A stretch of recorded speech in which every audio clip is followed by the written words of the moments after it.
Every year, primarily in Commonwealth countries, the day after Christmas is a legal holiday. It's a rather odd holiday in that it doesn't celebrate anything or anyone in particular. Most people who celebrate the day have no clue what the origins of the holiday are, and many of the people who think they know the origins of the day are wrong. Learn more about Boxing Day and how the day after Christmas became a holiday on this episode of Everything Everywhere Daily.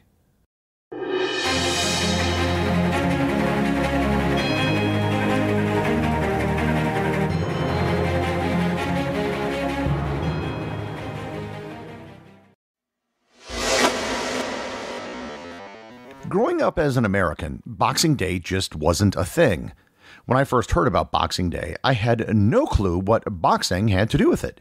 Did somebody really dedicate an entire day to punching each other in the middle of the ring? And if there was a Boxing Day, was there a wrestling day? And by the way, if so, that would be awesome. An entire day devoted to celebrating pile drivers and figure four leg locks is something that I could really get behind. It would be the one day a year you could super kick your best friend through a plate glass window and it would be socially acceptable. And luchador masks would be totally in fashion. But I digress. As I began traveling the world, I was able to spend several Boxing Days in places that actually celebrated Boxing Day. I would ask people who celebrated Boxing Day, usually Brits, Canadians, or Australians, exactly what Boxing Day was about. The answers I got were all over the place. One common explanation was that Boxing Day was the day that Christmas decorations were put back into boxes. And at first glance, this seemed reasonable. There were boxes involved and it had something to do with Christmas, so it appeared to check out. However, I got different explanations from different people. Another explanation I received was that Boxing Day had to do with people putting gifts they received back into boxes so they could be returned. That didn't seem quite as legit as it seemed like a rather modern development. I even had one British guy tell me that Boxing Day was, in fact, named after the sweet science of pugilism. This explanation, despite my initial thoughts as a kid, when I first heard of the holiday, didn't make any sense. So I went on a quest to discover the true meaning of Boxing Day. While Boxing Day itself isn't a religious holiday, December 26th has a religious feast day which is associated with it. Traditionally, December 26th was the feast of St. Stephen. St. Stephen is considered to be the first Christian martyr who was stoned to death after being tried for blasphemy sometime around the year 34. As it came immediately after Christmas, it was considered the traditional second of the 12 days of Christmas. St. Stephen's Day even makes the occasional appearance in Christmas carols. In the song Good King Wenceslas, the first line is, "Good King Wenceslas looked out on the feast of Stephen," which is December 26th. So, okay, December 26th has some sort of meaning that medieval people ascribe to it. But that still doesn't have anything to do with boxes. The truth, unlike many holidays with ancient or even medieval origins, is that Boxing Day is a relatively recent invention. The Oxford English Dictionary reports that the first usage of the word Boxing Day in print only dates back to 1833. Boxing Day then became popularized during the reign of Queen Victoria. The term refers to a Christmas box. Okay, then what is a Christmas box? The origin of the Christmas box probably dates back to the 18th century or earlier. I'll actually let the Oxford English Dictionary describe it. According to the OED, a Christmas box is, quote, a present or gratuity given at Christmas. In Great Britain, usually confined to gratuities given to those who are supposed to have a vague claim upon the donor for services rendered to him as one of the general public by whom they are employed and paid, or as a customer of their legal employer, the undefined theory being that as they have done offices for this person, for which he has not directly paid them, some direct acknowledgement is becoming at Christmas. End quote. So, a Christmas box was basically a tip given after Christmas. So, why is this associated with Christmas and not some other holiday like New Year's Day? Victorian England was an extremely economically stratified society. Very wealthy people could have had dozens of people working for them on their house staff. Even middle-class people could hire a housekeeper. If you had a house staff, they probably would have to work on Christmas Day while your family had Christmas festivities. The day after Christmas, your servants would then have the day off so they could spend time with their families. The staff would be given boxes with money, gifts, and often leftovers from the Christmas meal.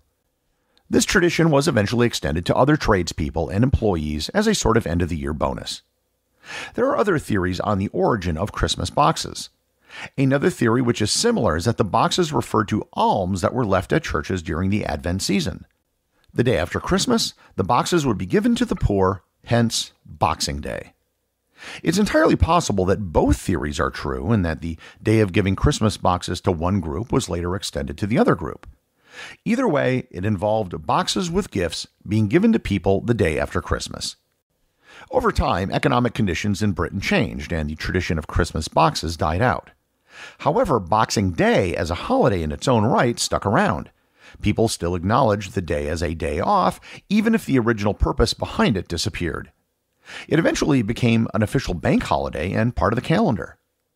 As the British set out and colonized an enormous chunk of the world, they took the tradition of Boxing Day with them.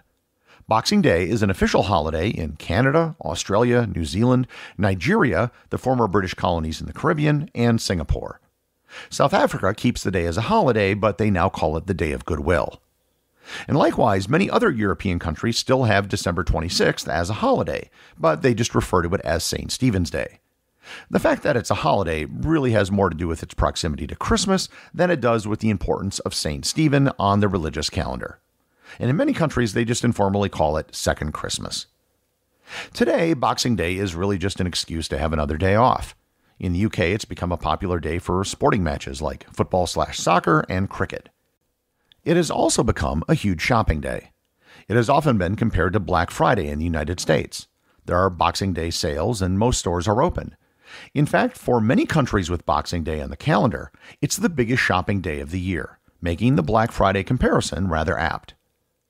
While Boxing Day is usually held on December 26th, it is often moved to December 27th if Christmas falls on a Saturday. Believe it or not, there is a small movement to adopt Boxing Day as a thing in the United States. To be fair, the vast majority of Americans still have no clue what Boxing Day is.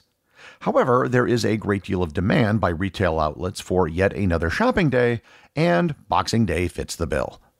It's usually just called an after-Christmas sale currently, but there have been a few cases of people just actually calling it Boxing Day. And believe it or not, Boxing Day is a state holiday in Massachusetts. They don't call it Boxing Day in the calendar, but it's on the calendar. For those of you who didn't know anything about Boxing Day, well, now you know. And for those of you who do celebrate Boxing Day, I hope you enjoy your Boxing Day celebrations of going to the mall and watching sports on TV. And also remember to sing your Boxing Day carols, trim the Boxing Day tree, and eat the traditional Boxing Day sandwiches. And have a very happy Boxing Day. The executive producer of Everything Everywhere Daily is Charles Daniel. The associate producers are Thor, Thomsen, and Peter Bennett. I just want to thank everyone, including the show's producers, who support the show over on Patreon. If you'd like to support the show, just head over to patreon.com, which is currently the only place where you can get show merchandise. Also, if you want to talk to other listeners about the show, head over to our Facebook group or Discord server, both of which have links in the show notes.